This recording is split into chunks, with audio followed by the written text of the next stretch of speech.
Present by Neeraj Neerpuriya official.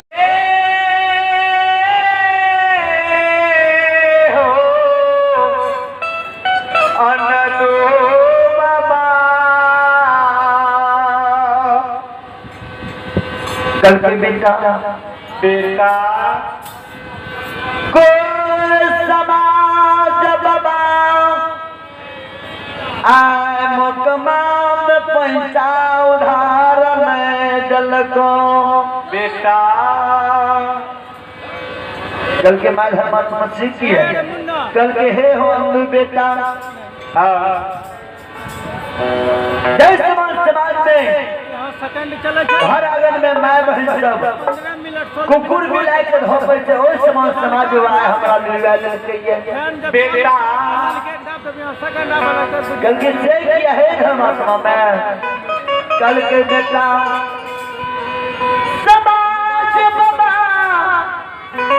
कहल कहे लल्लू के नाम एक पैसा जे लागल घुरा के तू अभी तक चलबे ले नहीं है दोसर पैसा तो फिर मांग ले समाज में बाउल हन प्राइडर के कहल के हे गंदू के मैं तोरा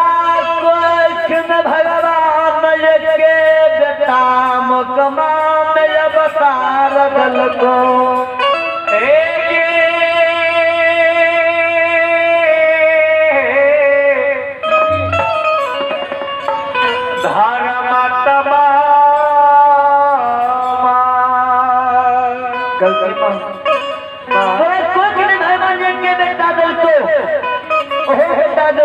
खेत में हर जोती हो कोदार पाटती हो बोझ करती हो ओकरो पर तू पैसा निस्तार कर देती हो बेटा समाज विभाग हल के कि अंधु के ना आम तरह हम पैसा उधार नहीं देबो कल के मैं से किया कल के बेटा समाज विभाग हल करे कि अल्लाह तू बेटा ऐ दुनिया संसार में झूठे भगे कहरी नाम गाबै छो झूठे झालरा बजबै छिया मामा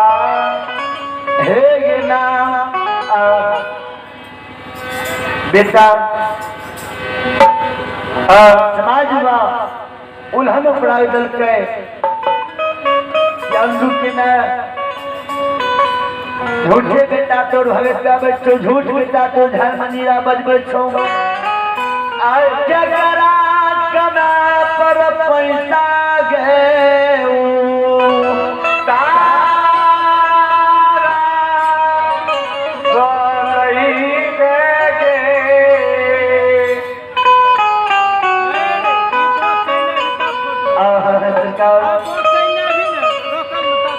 नाय कह के अंधु बाबू समाज में गल के केकरा कना पर तोरा पैसा उधार देबो जे हो बेटा कोई समाज आए हमरा पैसा उधार दे दल गई मैं के बात के अंधु बाबा सुनइए मंदिर में विचार करइए अंधु बाबा के ना घल के बेटा आया बा नहीं रे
आए जाए धर्म इस संसार में नहीं बचता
माई की आवाज सुनैया मंदिर में विचार करके हे मैया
प्रेजेंट बाय नीरज नीरपुड़िया ऑफिशियल।